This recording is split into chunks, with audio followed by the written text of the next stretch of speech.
What is up, Dragon Ball fans? Simon here. Welcome to HannaTalk. Hope you're all doing fantastic. It is a bright and sunny day out here in Australia. But as I said many times in the past, as Neil Finn once said, 4 seasons in one day. Welcome to Melbourne. But today I'm here with a very special guest. Now, she is an actress who is best known to fans as the voice of Pan from Dragon Ball GT, and she's played the character across various mediums, from the anime right down to video games. But she has also played in series such as Case Closed, Negima, Shin-Chan, Fullmetal Alchemist, Yu Hakusho, Girls Bravo, Fruits Basket, and much, much more. Please welcome Elise Baughman. Hey, I'm so excited to be here. It's great to talk to you, Simon. It is fantastic to talk to you as well, Elise, and happy to have you on board. How are you? I'm good. Yeah, I've been doing well. We've been quarantined for quite a while, but all is well here in Dallas. I'm coming to you from Dallas. Fantastic, absolutely fantastic. And obviously during this time with what's happening with the pandemic, Yeah. how have you been keeping things up, especially with the acting side of things?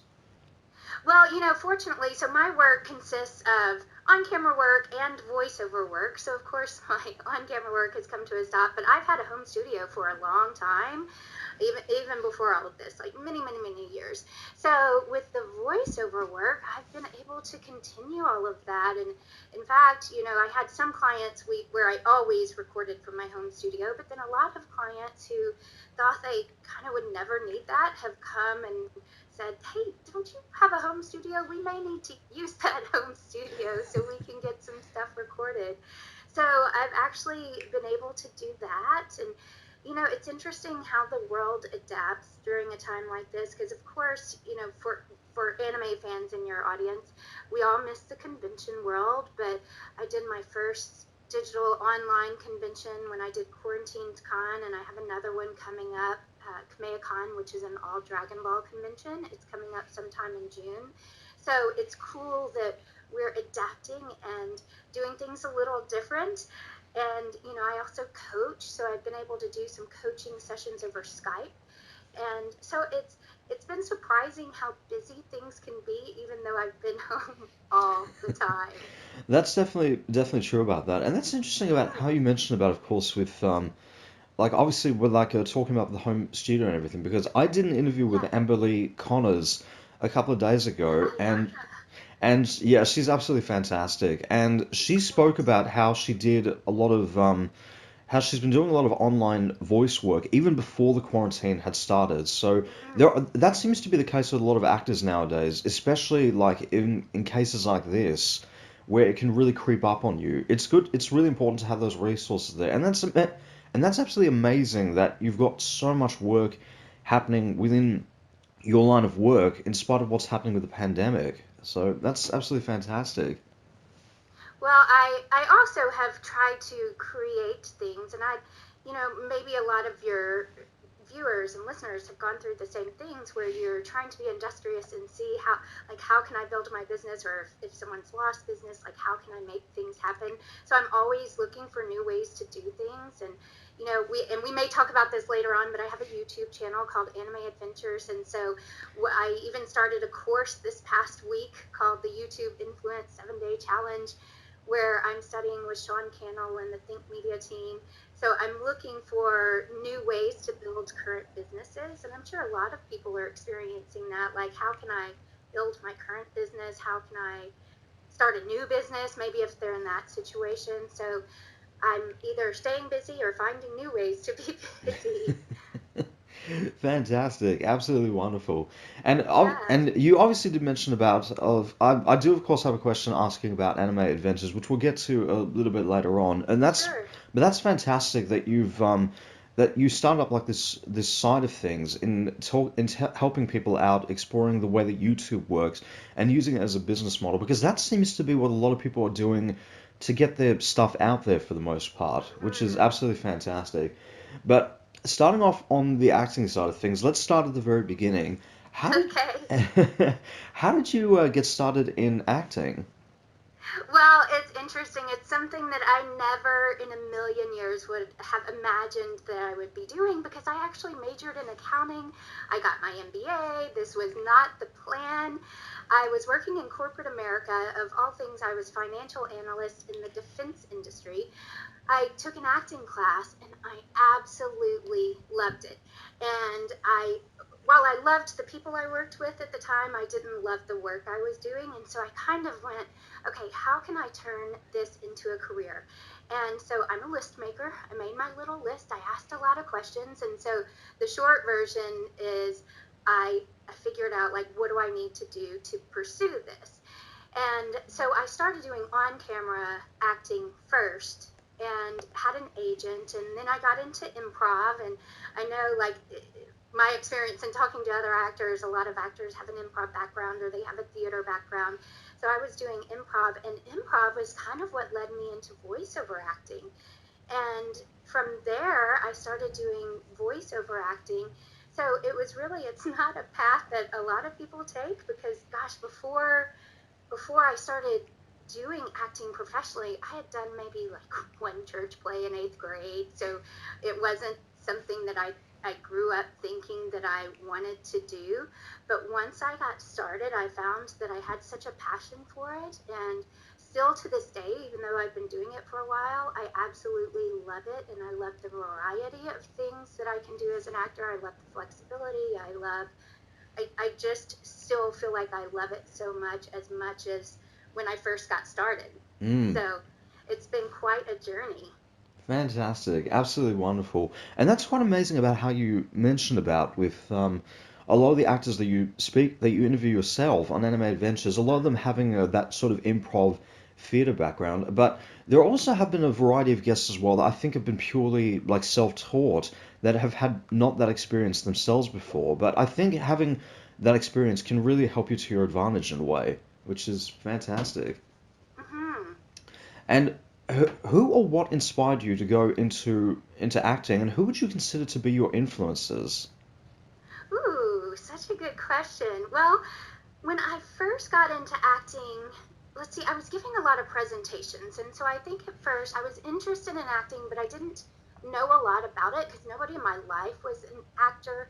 And so at the time, one of my best friends from high school gave me an acting class because I had been talking about it. So at the time, I just kind of thought, well, I don't know if I'll become an actor or if it'll just get me out of my shell and help me be better at presentations. And so that's kind of what, I don't know if you call that inspiration to get started in acting, but that was what got me interested in acting. Well, then once I got started, I loved it. Like that is when the inspiration hit. So I mean, my first inspiration was truly just a teacher and other actors. And down the road, I would say the inspiring people were just the people around me, like my teachers, my agents, the directors, because it's such a collaborative environment, I feel like. And so over the years, my biggest influences, I know a lot of people, I feel like the answer should be, oh, this famous celebrity inspired me. I feel like it's the people surrounding me who support me. My family have been the biggest influences in my life to kind of say, you go, you do this, you pursue your passion. Because, like any job, there are ups and downs, even when you're pursuing your passion. And so, yeah, I guess just to repeat myself, those people in my life and those people in the industry have just inspired me and been the biggest influences along the way. Right, fantastic. Well, that's really interesting about how you mentioned about, of course, like you're not listed to one specific actor or anything like that. You're influenced by the many different people in your life. That reminds me of of an interview that I did with Brian Beacock, where he spoke about his influences. I mean, I think listing down like specific actors, but more like he was really influenced and really got the buzz of acting from just watching a great movie or a great TV show that had great screenplay, great acting. It was more coming from that side of things, which I found was very interesting, actually. Oh, yeah, I can see that because I love comedy. So I get inspired by watching improv comedians or watching live improv. And I think that's why I was drawn to improv early on. because I just love the comedic stuff. And ironically, like when I've booked film roles, a lot of them have been dramatic roles, but I just love watching comedy and stand-up comedians. So yeah, I would kind of agree with him. It's sometimes what you watch as a whole that is inspirational. Right, yeah, absolutely, fantastic. And across your career, are all the roles that you've done in the past audition based? Ooh, that's such a good question. I would say that overall, most of them are audition based. There are some that I could probably say were a result of people booking me off my agency's website or maybe my website, or I booked a corporate job because somebody saw me on Anime Adventures. But I would say most of the time it's been from auditions. One day I hope people are just beating down my door going, please do this anime role, do this film role. But yeah, most of them are audition based. Right, fantastic. Yeah. And has there, and with talking about with the conventions quite a fair bit, Mhm. have fans ever come up to you and said like specific roles that came into their mind that said like, oh, you'd be perfect for that character, or you'd be perfect like in a series like that. Have they ever gave you like suggestions for like series or characters that they felt like that you'd be best suited for? That's interesting. That's one thing that I haven't heard. Usually when I talk to people at conventions, we just talk about the roles that I have done. So that may be something that I hear in the future, but so far it's of course, Pan from Dragon Ball GT, which was the first role I ever booked, by the Wow. way, in anime. Really, it's what got me started in voice acting. So a lot of times people are talking about that or talking about other roles that I've booked, but I haven't heard that one. So we'll see if that comes up in the future at convention. Absolutely, that would be fantastic.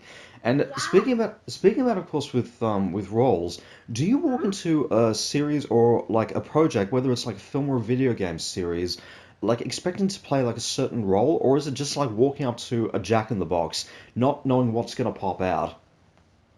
Well, I usually know what I'm walking into because I've auditioned and they've sent us information ahead of time, whether it's for a voiceover project or an on camera project, because they also want us to be prepared.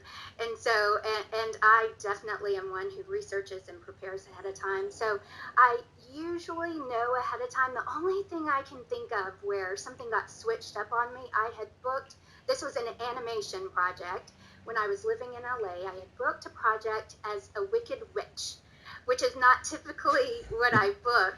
And so I even got a friend of mine to coach me on it, and I went in, and someone else had booked this little 14-year-old princess girl. So like we were recording. It was a unique situation. In anime, typically you go in and it's just you recording and the director and the engineer.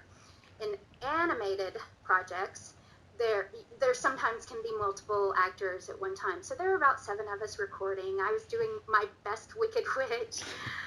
There was an actress doing the princess, and the director stopped the session. He's like, I think Elise, your vocal quality might be better for the 14-year-old girl, and the actress whose name I have forgotten, we might switch you. So he did switch us. So that's the only time I can think of where it was switched. And of course, I talked to the actress later, and she was like, "Oh, I always do an older sound." And I said, "Oh, I kind of always do a younger sound." So we were both excited about the switch.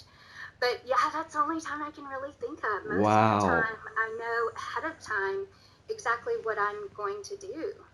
Right, that's absolutely crazy, and it's because typically when I think of a lot of actors, specifically a lot of voice actors, typically you Mm-hmm. think of like I think of like a lot of actors that are specifically they can play pretty much any character that's thrown their way, but you notice that they're always drawn to specific characters that is kind of like you kind of resonate with them, like you instantly think of that actor when you think of that specific character.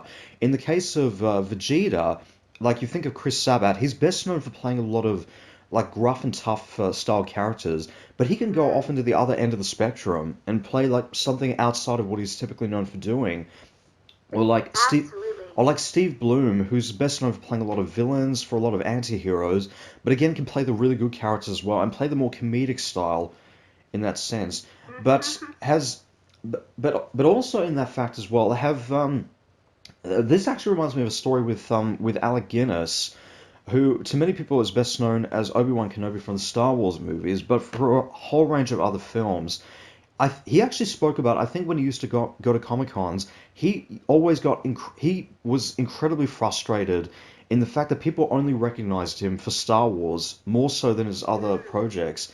Has that ever happened to you before? Like when have people come up to you and recognize you from roles that you never would have expected? Oh, interesting. I played an animated character, or I voiced an animated character on Boz the Bear, which is a series for really 2 to 6 year olds, and I don't get asked about that a lot.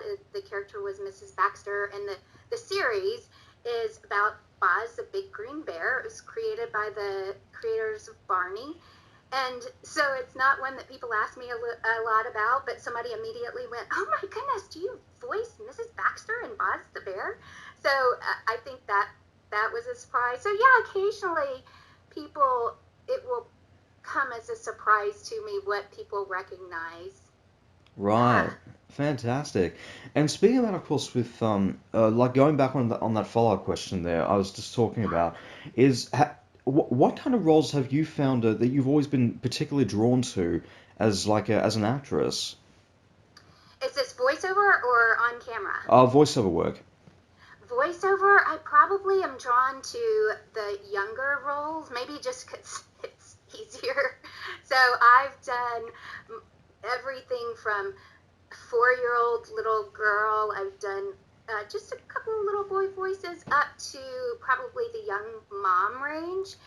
I find, so like Pan from Dragon Ball GT was in my sweet spot, and I find that if I have to do an older person, unless it's like a true old woman, but it's harder to do that, so I'm always drawn to those younger sounds. Right. Fantastic. Yeah. And across your entire career, have you ever turned down a role for any particular reason?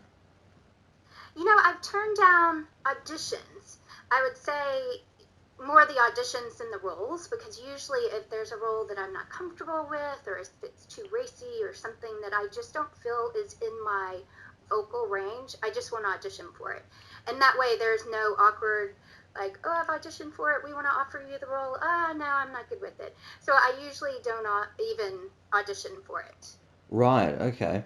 Because Yeah. there have been like a lot of actors in the past that have usually turned down roles for like a specific anime, for example, if they're like Hmm. pushed into the slightly left of center kind of territory. Because I know there was a story for a fact that I think Funimation had refused to dub I think one particular anime that I think that was originally set up for them because it was just completely against like what Funimation is known for. Because Mm. typically when you think of Funimation, at least to me anyway, is like the more generalized kind of anime, like the anime that gets sent out to a more general audience for that matter. In the case of Dragon Ball, in the case of One Piece, which is very kind of like they push into like dark territory and really crazy territory for that matter, but it's more for like general audiences for that matter. Yeah. Whereas on the opposite end of that, you have anime like for example like Evangelion for example, which pushes into seriously dark territory.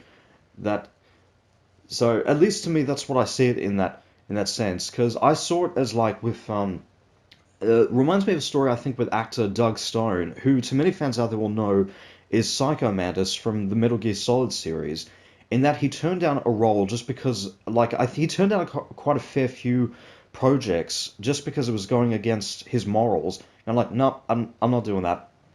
So Yeah, and that's where I stand. I just don't audition for things that go against either what I stand for, or I think they're too racy, or they're for mature audiences. And my agent and I have discussed things ahead of time. So they're great about sending everybody every audition. But then if we don't want to audition for something, they are totally understanding about that. Fantastic. Now, of course, to many people out there that will know anime, is that most anime is typically based on the manga. Have you ever read the manga for any like anime series that you've worked on, or ever become familiar or heard of a project or franchise before you started working on that series? Now, I haven't read the manga, but if it's ever possible to find out about the series before I start working on it, I love to do that. I am a nerd. I love to research. I love to find out as much as I can. So if it's possible, I do.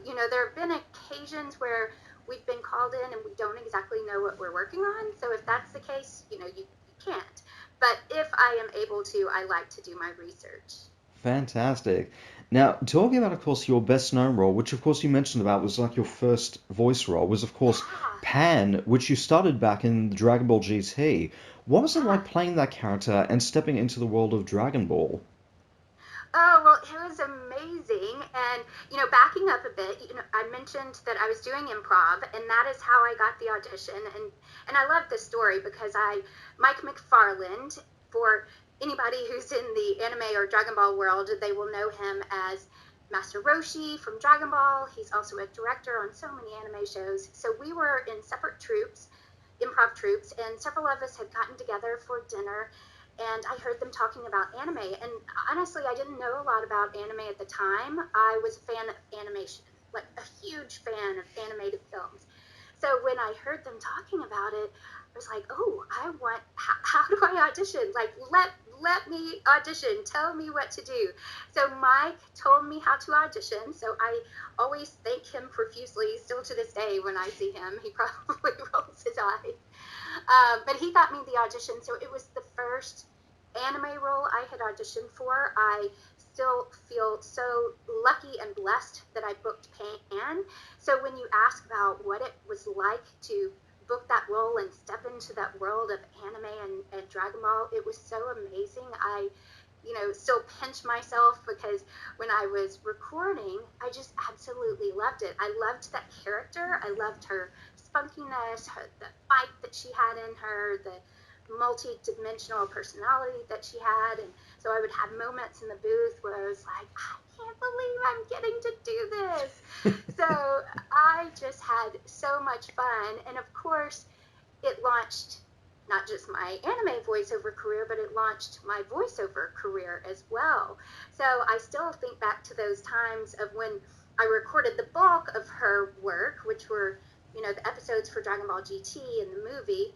And thankfully, I've gotten to do video games here and there since then. But I am just so thankful that Mike told me how to audition for that. And then I've gotten to do other anime work since then. So it's just I have loved it.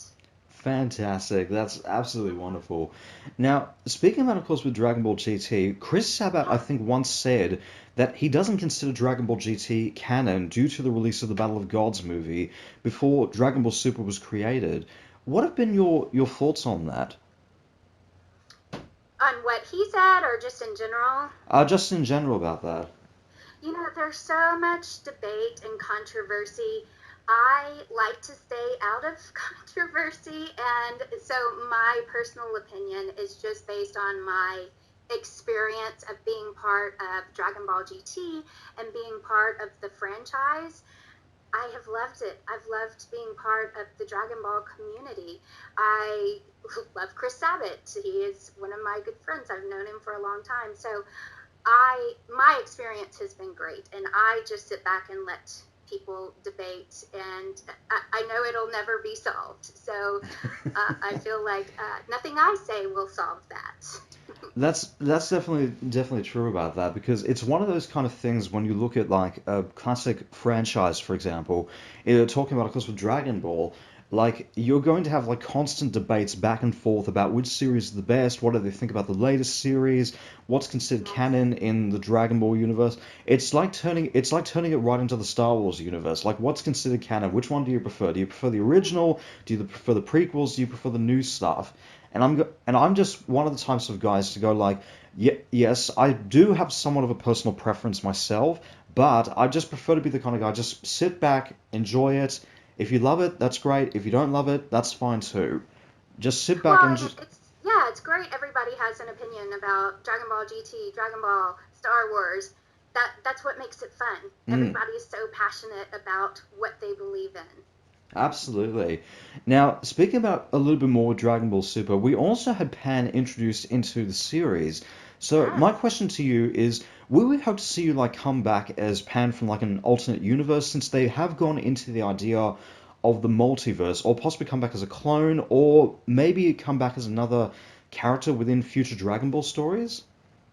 Gosh, if Pan came back, that would be amazing. I would absolutely love to voice Pan. If not, I would love to voice any character. I love the whole Dragon Ball franchise, like I've mentioned, so it would be amazing to be part of it in any form or fashion. Fantastic. Because that actually reminds me of a funny story that I heard of this one Yes. Dragon Ball episode that actually brought back Brian Drummond, who was the voice of Vegeta in the Canadian dub of the series. So I think he was basically brought back as a clone of Vegeta, and I think got the chance to interact with Chris Sabat's version of Vegeta in the series, which I thought was just 3 levels of meta. It was just like, wow, I did not expect that at all. Which is No, I think they told that story at KamehaCon last year when they were on a panel together because they had several Vegetas together, and I love that Chris Sabat brought him back. Like, how awesome is that they brought Brian back to do Vegeta? that was extremely epic. That was something I never expected that they would ever get Uh, into for that series in particular, because it was just so unexpected. And to bring back the actor that I think a lot of fans have been talking about for so long was responsible for the famous "It's over 9,000" line, yes, they talked about that on the panel as well. which I only found out about that just last night because I knew that line was so iconic, but I had no idea that Brian was the one that originated that line. It was so absolutely crazy, but It's crazy, yes. absolutely fantastic at the same time. So if they can manage to get Brian Drummond back as of his version of as a version of Vegeta in the series, it stands to reason they could do the same thing for Pan in the future, which would be absolutely. Right? And also, I would love to see them do a Dragon Ball GT and just original Dragon Ball just crossover. Just go like full Spider-Man into the Spider-Verse with the Dragon Ball franchise. Just have all those different shows like in like a film or a series together, just battling, just doing like a full multiverse story. That would be so I need epic. you to talk to somebody. Can you call Japan? I'm sure there's somebody that will be listening to this going like, yeah, I wonder what that's. Oh yeah, Dragon Ball into the a Dragon Ball meets Into the Spider Verse story. That'd be a really awesome idea. Let's get that down. So Note to self. I'm just gonna be passing off like ideas and all that. I'm sure there's one guy that's gonna be going like, yeah, let's take this idea off from that. Yeah, let's take this off the idea from young David Attenborough here. So Now that we've heard it, it's done. now that It's they've heard done. it, it has been done. So but talking about, of course, with the other roles that you've done, you also Yeah. played in Yu Hakusho as Ayame. What was it like playing that character in a series such as Yu Hakusho? Oh, it's great. And it's funny, that's actually not one that I get asked about a lot, even though that show is so huge. I absolutely loved being part of it. And, I would just say in general, I love voiceover work so much. I love being part of the anime community. So anytime I get to step into that world, like that role, and voice different characters, I just consider it an absolute joy and blessing. So it was awesome. Fantastic. That's absolutely wonderful. And speaking of that, of course, with the series, now a couple of years ago they had an OVA series, which Funimation I think announced last year would be dubbing at some point. Will we hope to see you come back into Yu Yu Hakusho? Well, I would love to, and I wish I knew something. I know nothing. But if they ask, I would gladly accept. So, again, just call somebody. Absolutely, absolutely.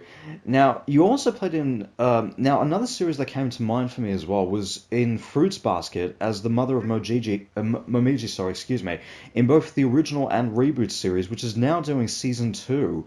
What was it like playing in that series, especially coming back into the reboot series?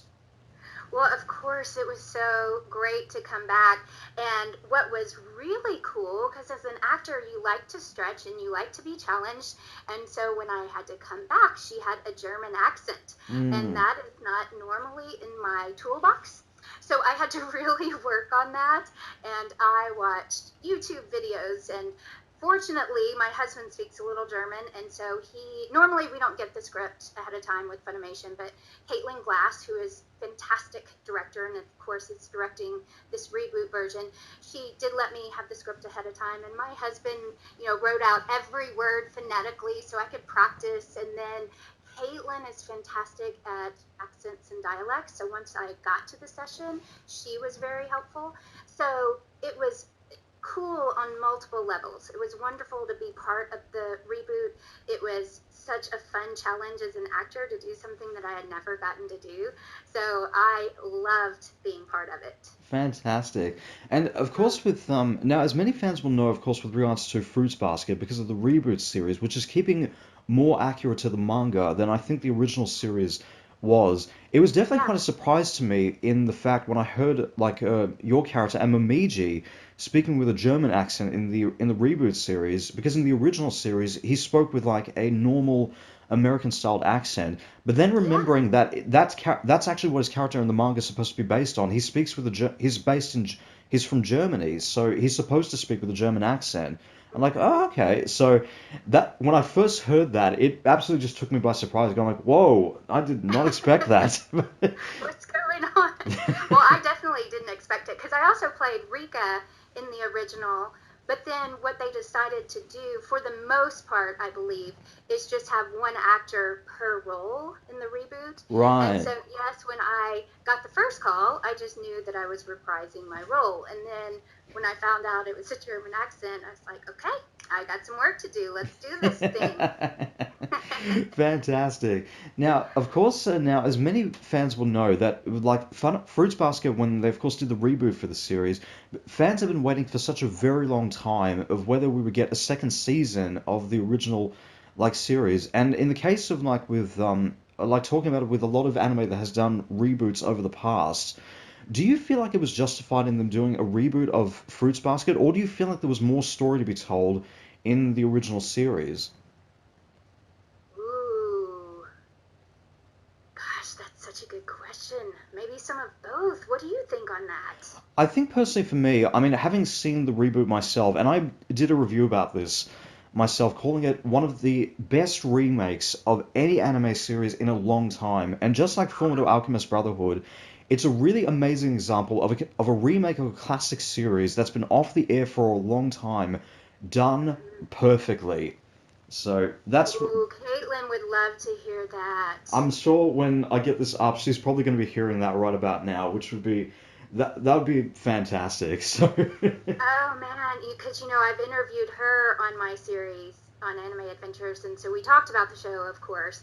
But she would love to hear that. She's such a hard worker and so dedicated to her craft as an actor and director and all the many things she does. So she will love hearing that. Fantastic. And it's also really fantastic that just like with Fullmetal Alchemist, they brought back majority of the original cast to play their original roles. Even some that have played in the original series to come back and play completely different characters for that matter, which absolutely really surprised me, but I thought was just fantastic. So it's absolutely fantastic. And I'm really looking forward to where they're going to go ahead in season 2 and going beyond that as well because of them doing the full story from the manga. So I'm really looking forward to that. Yeah, it's exciting. It is definitely exciting. Now, you've also played across in several other series such as Case Closed as Yoko Okino, Negima in Eco, Shin-chan as Betty, Fullmetal Alchemist and the Broken Angel, and Girls Bravo as Yukina. What was it like playing across those projects? Well, it was just so cool to get to do a variety of series. And I will say a unique experience was doing Case Closed because in that one I got to sing a bit in an episode, and that is not something that I typically do. And in fact, I think the only time I have gotten to sing for shows was case closed. And then I mentioned Boz the Bear earlier. I sang just a little bit as Mrs. Baxter. So that's pretty unique. You know, some people are singers and they sing quite a bit on anime shows or animated shows. But for me, that's not usually why I get booked. So that was kind of a fun and unique experience. But I loved doing all of those shows. Fantastic. That's absolutely wonderful. And speaking about, of course, a little bit more with talking about with revivals and reboots with Negima. Now, as many fans will know, that there's actually two versions of the Negima story from the original series to the newest one, which is a reboot or retelling of the story, adapting it more closer to the manga in the series. Did you ever watch the latest Negima series after the series you starred in? I haven't watched the latest series. Have you? I haven't seen it myself personally. I mean, all I remembered reading about it was that I saw bits and pieces from back during the first series, and I only saw a little bit of what the new series was like. And I think the only thing that I read about it at that time was just it was going to be a retelling of the original story, but keeping it more accurate to the manga. Because of fans, I think, talking about the ending of the original series, so kind of going into very Fullmetal Alchemist type of territory where fans are going like, yeah, we didn't like the ending of the first series. All right, let's redo the series again and keep it more accurate to the story. So Well, that, that's great that they listened to the fans. mm, because typically when you have like any sort of like in the case of a lot of anime shows, they get a lot of remakes done. In the case of like Fruits Basket, in the case of Negima, in the case of Fullmetal Alchemist, and I think even Berserk for that matter, although technically that's considered to me, in my opinion, I've either considered Berserk to be a sequel to the series or a reboot of the series in itself. Like where you have the first series and people watch it and they say, "Yeah, we absolutely love this series," but to hardcore fans out there who have read the manga itself, they're gonna pick up on a lot of those little differences. But then when they do the second series, they'll start picking up on the stories they've picked right out of the manga. So it's to me, I see it as just a matter of just interpretation, really. I think there was a quote that Todd Phillips once said about the Joker when he was working on the Joker movie. He considered like comic books to be the American Shakespeare, and like there's more than one version of Hamlet, there's more than one version of Romeo and Juliet, there's going to be more than one version of the Joker. So Ah, that's really a good comparison. So that's the way that I see it. It's just like one interpretation of those particular franchises or those particular mediums, for example. Everyone's got their own favorite version of it, and it's just depending on which one you prefer, really. Yes. Well, kind So of what we said earlier, it's nice that everybody's so passionate about their version or their belief or their like that's why we have all of these different versions and shows. absolutely, which is fantastic. Now, Yeah. going into talking about your YouTube channel, your YouTube channel is called Anime Adventures, where you interview a variety of different actors from obviously mentioning about Mike McFarlane to Eric Vale at many different comic conventions. What was it that inspired you to start Anime Adventures? Oh, I've had so much fun with this show. So, what's interesting is I just started doing conventions late 2018. I know so many actors have been doing it for a while, but I was late to the game. So, my first convention, I decided to start my YouTube channel then. And it was two different parts. Part of it was just on a whim, like, I've got a camera, I've got a microphone, I've got actor friends. But then part of it was very well thought out, where I was like, okay, I'm going to have unique access to actors, and maybe I can bring a different and unique perspective to anime fans, to the voice actors behind their favorite characters.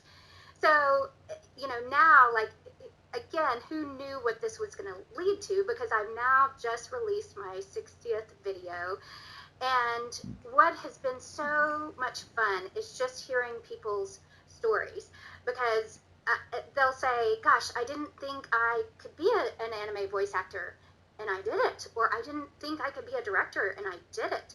And it's just so interesting to see how passionate people are and how they took this journey and didn't realize where it would lead them. So I love hearing all of these stories and their perspective, whether it's about their voice acting career or about the characters they voice or the shows that they're part of. And I love hearing the behind the scenes. And so it's been cool for me personally hearing these, even as a voice actor, but I love that I can bring these stories to fans of, whether they're fans of the show or fans of the character or fans of the actors.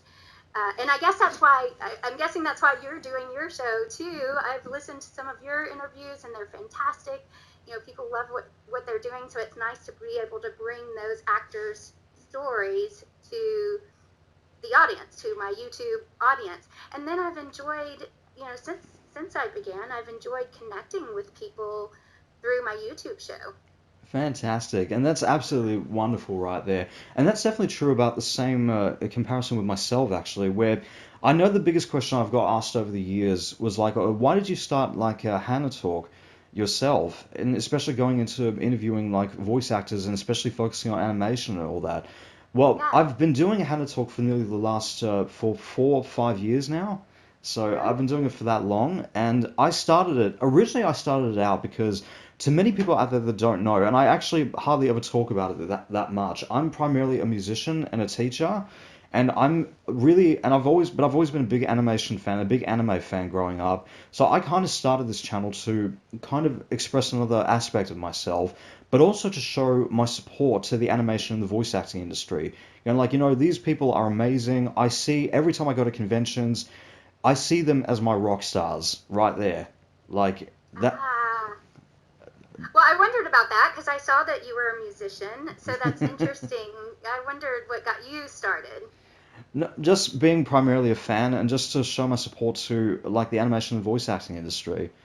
So there you That's go. so interesting. And while we're talking about anime adventures, one of my main editors on my show, because I don't edit my own stuff, he's based in Australia. Oh wow. Yeah, so I want to do a huge shout out to Nathan. He is amazing. I have absolutely loved working with him. Gosh, I've worked with him maybe since like my 20th or 22nd video. So we've been working together for a long time now. He's so awesome. Fantastic. That's absolutely wonderful. That is absolutely fantastic. Yeah. Now, now with talking a bit more about with anime adventures, like when you're typically the one that's been conducting a lot of interviews with with so many different actors and people within the animation industry. Does it still feel strange when you're being interviewed about your career and work as opposed to typically the one conducting the interviews? Yes. In fact, I emailed Nathan because I told him that I was doing this with you, and I said, it's weird. I think I'm more comfortable doing the interviews rather than being interviewed. And sometimes I have to stop myself from not asking too many questions and letting you do your job. Because so I moved to LA shortly after I recorded for Dragon Ball GT, and I actually moved out there for film and television. But what I found myself doing was a lot of TV hosting and red carpet interviews and a lot of interviews. So I feel like I am more of an interviewer. So yes, it is much harder being on this side of it. So I get more uncomfortable. And then when I'm doing anime adventures, I'm like, oh, this is the best thing ever. I'm interviewing other people. So funny that you asked that because I was just talking about it. That's fantastic. That's absolutely wonderful because there was an episode of Anime Adventures where I think they ended up kind of switching the tables just a little bit. I think it was with I think it was with like they ended up switching the tables on you. I think one guest, I'm not sure who it was, they got the chance to interview you, or I think it was like someone at a convention that got the chance. Well, it was Comiculture Radio where he interviewed me, and we decided to partner together. And he released it on his radio show and podcast, and I said, I'll release it and we'll cross promote. And because a lot of people on my channel don't know my story, and when I did that interview, I was like, oh, this is hard. It's hard being interviewed. That actually reminds me of a very funny story, actually, with voice actor David Kay, where he started this podcast, I think, when he had first moved to Los Angeles, and he's been doing it for such a very long time, just exactly the same way as Anime Adventures. And when it got to the final episode of the podcast, I'm not sure if he's planning on bringing it back at some point, but it would be awesome if he does, where they end up switching the roles a little bit. It was Samuel Vincent, a voice actor from Canada, that got the chance that interviewed David instead for the final episode, which I thought, wow, that's That's absolutely fantastic. I did not expect that. Really? I know there was one time where, so I interviewed one of my friends, Chris Burnett, early on in Anime Adventures, and he is somebody who does on-camera interviews. He used to work for GameStop TV. He's interviewed people like Chris Sabat, and he said the same thing. Wow, it feels weird to be interviewed. And so at one point I was like, okay, at some point you should interview me for Anime Adventures. Well, to this date, I still haven't let him interview me because I'm like, oh, I can't do it. I can't do it. So one day, maybe we'll see that. Fingers crossed, because that would be fantastic.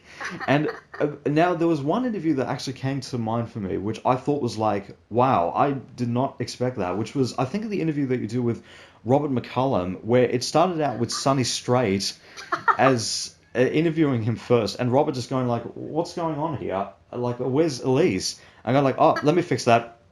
And then you all of a sudden pop out on screen, and it goes right to the rest of the interview. When it comes, was that something that was planned ahead of time, or was that something that just happened in the moment? It was totally in the moment. I think sometimes I've had some people come with me. I have a team of volunteers now that will come if they can. I think I was filming, let's see, I'm thinking back. Yes, I was filming that one by myself. So I was setting up the camera. We were at Robert's table. Sunny's table was maybe 2 or 3 down. And of course, I've interviewed Sunny at a different, like the Dallas Comic Show. So I was setting up. Sunny runs over and he was like, Elise, stay there, hit go. So I started filming, and this was all him. And then all of a sudden he snapped his fingers, and he said, okay, sit and go. I'm gonna and he told me exactly how the editor should fix it in editing. So that was all his idea, and I was just like, what is going on? And you can't hear this in camera because we have a microphone that we capture sound separately. But on the camera audio, I was laughing so hard because I just was like, what is going on? Sunny is totally in control here. He is directing this story. So yeah, at that convention, we had so much fun because after that happened, I think like John Swayze, he did a video bomb maybe in that video, and then later Robert video bombed John's, and then Robert video bombed Chuck Hubert. So everybody, and John Swayze started with Eric, like everybody video bombed everybody else's interview. And it was all their own doing. I didn't say, hey, why don't you come over and video bomb each other? It was all their own doing. It was hilarious. Fantastic. That's absolutely crazy. We had a good time at that convention. That's absolutely crazy. That is fantastic. And speaking about a little bit more with Anime Adventures, is there like one guest that you've wanted to have on Anime Adventures that you haven't had the chance to interview yet? Oh goodness, there's so many guests that I want to interview, so I can't even narrow it down to one because that would be playing favorites. But I have a list of people, and of course, so many of these actors are my friends, and then I have some people I haven't met yet. And you would think with so many of the actors being based in Dallas, we would all know each other. But I'm so surprised I will run into people I have not yet met. So I have a list of my own, and then I read all the comments that are made on my YouTube channel. I am slow in responding to them, but it is always my goal to respond to every comment. But if people comment like, hey, I want to see so-and-so interviewed, and I love Excel. If anybody knows me, they know this. So I keep this Excel spreadsheet of, hey, so-and-so from YouTube wants to see me interview this voice actor. So I have a running list. We'll just have to see, like so far, all of my interviews have been done at conventions. And if the conventions don't start back up, I'll have to figure out how to do Zoom interviews or Skype interviews like you're doing, or some other way of still getting those interviews with actors. Right. So yes, I have a long list, but I'm not revealing. Absolutely fantastic. And I think in the same vein with myself, actually. I mean, I don't necessarily keep a list of like all the actors that I've personally wanted to have on the series, because the list is like, my list is like ridiculously long as well. But I have had some suggestions for actors that to come on the series. Like I think one of the most popular videos that a lot of fans have watched, based on what I've seen on my YouTube channel, has been with Mark Thompson, who many fans will know as from the Yu-Gi-Oh series, from Teenage Mutant Ninja Turtles, and of course from a whole range of other shows. And they suggested to me, like, why don't you get Scotty Ray on, who voiced Shredder in the 2003 Teenage Mutant Ninja Turtles series? And I'm like, that's definitely an idea. So, so I have had suggestions for guests like that on the series, and usually to also just bring back like guests that I've had on previously, just to talk about like any current or upcoming projects that they have. So, yeah. Yeah, and that I would like to do too. I think I may do my first guest, like, recurrence or whatever you call it, next week. So I may do my first Zoom interview. We're trying to figure it out. Fantastic. And with coming up with like extra with content for anime adventures, because most of the stuff you're doing there has been with a lot of interviews and such. Have you ever thought about like adding, what has there been like going through your head about extra, like what else can I add to anime adventures, not just in terms of interviews, but extra sort of content as well? Has that something that's been going through your head when working on anime adventures? Absolutely. I have this long list of stuff that I would love to do. Right now, however, it is a passion project, and it comes down to what do you have time for, and I still have to like make money and feed my family. So it's really based on what do I have time to do. So if I ever had a budget where I could hire people or had more time and the world gets back to normal, of course, I do have some amazing ideas that I would like to execute. Right now, I've just been able to go to conventions, and of course, I love the interview format. But yeah, I have some really cool ideas. Fantastic, and definitely looking forward to it as well. That would be fantastic. And and speaking about, of course, as we were talking about with revivals and reboots, if you wanted to do another revival or reboot of one show you've worked on, what would you want that to be? Well, I bet you can probably guess what's going to come up here. Dragon Ball GT, or some part of I just would love to be part of any of the Dragon Ball franchise. But yeah, Fantastic. still, I have to go back to DBGT. Fantastic. That's absolutely fantastic. Because it's interesting that you mentioned about, of course, with Dragon Ball of course, because I know there were several articles in the past of like, excuse me, where there have been several articles in the past where people are going about, oh, is there never going to be another Dragon Ball series? Because they had just done the Dragon Ball Super Broly movie, where they brought Broly back into the main continuity of the series, or what's considered the main continuity of the series, and people were just going like, is there going to be more Dragon Ball series? Like, what's going on here? And I think the creator for the series, Toriyama, has spoken about that he wants the next series to kind of go back to its roots, to kind of go back to the format of the original Dragon Ball series, like make it more martial arts based. And I Oh, think, at least that's what I think he's said about it. And in fact, all I remember him saying about it was that it was going to go back, he wanted it to go back to its roots. And in fact, which I thought would have been fantastic, like keeping it in the style of the original Dragon Ball series, but still keeping it true to what like we've seen from Dragon Ball Z and post that in the last few years.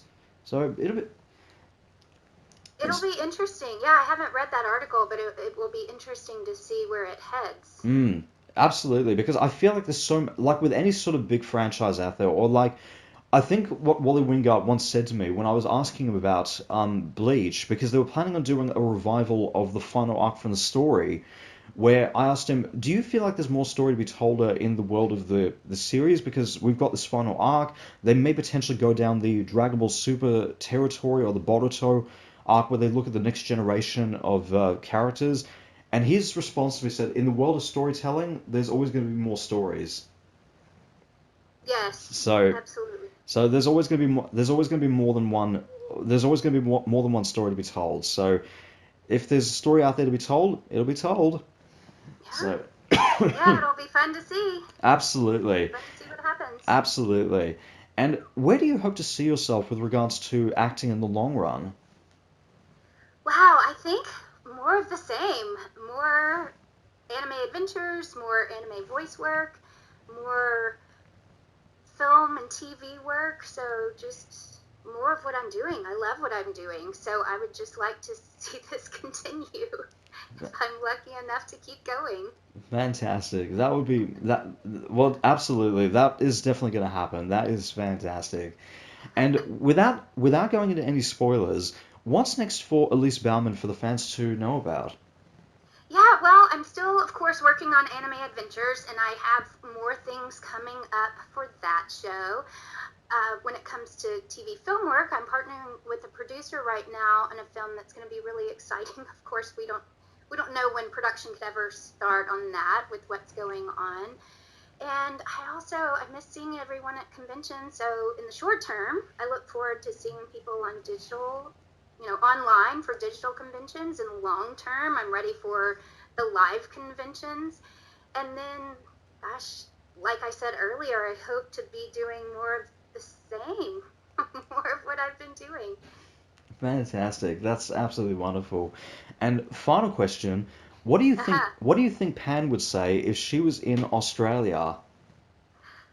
She would say, "Hi, it's Pan. Hey, mate." I don't know. I had to ask. No, that's fantastic. That's absolutely wonderful. That's probably so stereotypical. Kind of like in Texas, she'd go, "Hey, y'all. Hope you're doing well." No, that's absolutely fantastic. That is just wonderful. At least, Probably every Australian's rolling their eyes right now. Like, oh my goodness. you'd be very well. Actually, you'd be very surprised at a lot of the responses I get to this one Oh, question. really? I always ask this one question at the end of every single interview I've ever done. It's just like a bit of a what if scenario. It's like, what do you think Pam would say if she was in Australia, or what do you think like Goku would say if he was in Australia, kind of thing. That because that's like, and the responses I've had has been very, very, very huge. But I've actually gone into much. I used to go a little bit deeper than that in the with the final question, where I mentioned about like stuff that's specific to Australia. Like, what do you think Pan would say if she saw kangaroos, or what do you think Pan would say if she tasted Vegemite, kind of thing. Oh my goodness, I'd love to hear some of the answers. They're fantastic.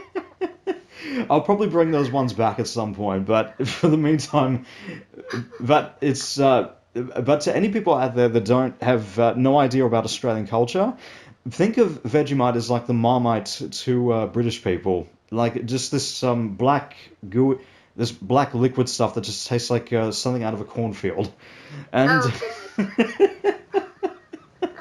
I'll have to look that up. yeah. I've heard of it. I've just never seen it. Yes, so it's one of those kind of products in Australia that's like I'm not exactly sure how to describe it, but think of it as like mixed with as like something out of a cornfield mixed with like like beer or something and just mixed into a black liquid. That's how I would best describe it. Ooh. I think there was I think Dakota Fanning on one interview that she did with Ellen DeGeneres when she was on I think she was up in Australia for a film she was in where she described it as like it tastes like fish to me. Really?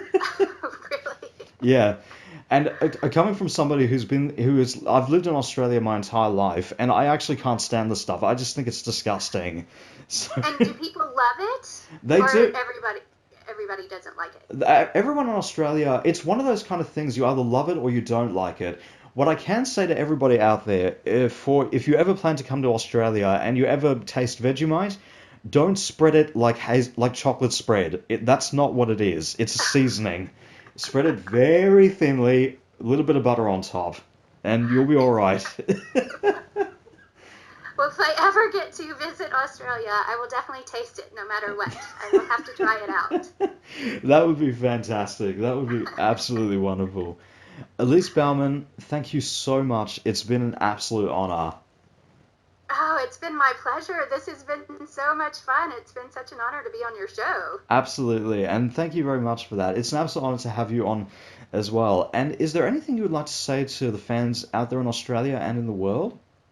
Oh, well, I would just like to say thank you for your support. It's such a pleasure getting to know you through conventions, social media, through my YouTube channel, whatever that is. I just love interacting with everyone.